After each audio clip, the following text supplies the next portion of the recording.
আল্লাহ বললেন ইদা নুদিয়া লিস-সালামি ইয়াউমিল জুমআ, জুমার দিনে আযান যখন দেয়া হয়, এই আযান দ্বারা উদ্দেশ্য হচ্ছে খতিব বসলে যে আযান 12:30 12:15 দিকে যে আযান, এই আযান উদ্দেশ্য নয়। বিশ্বনবীর সময়ে এই 12:30 12:15 দিকে যে আযান ছিল এটা ছিল না।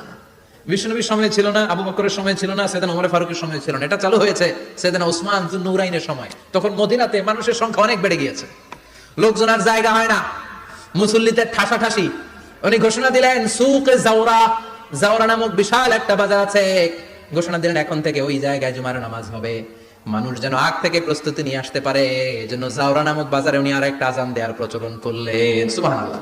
সেখান থেকে আজ অবধি আমরা এই অতিরিক্ত আজানটা দিয়ে থাকি। এটা নবীর সুন্নাত না, এটা সাহাবীর সুন্নাত। বিশ্বনবীর সুন্নাহ মেনে নেওয়া যেমনি আবশ্যক, চার খলিফার থেকে পাওয়া সুন্নাতগুলো মেনে নেওয়া আবশ্যক। বিশ্বনবী বললেন আলাইকুম বিসুন্নতি ওয়া সুন্নাতিল খুলাফায়ে আর রাশিদিন আল মাহদিয়িন, আমার সুন্নাত ধরবা, হেদায়েত প্রাপ্ত চার খলিফার সুন্নাত ধরবা।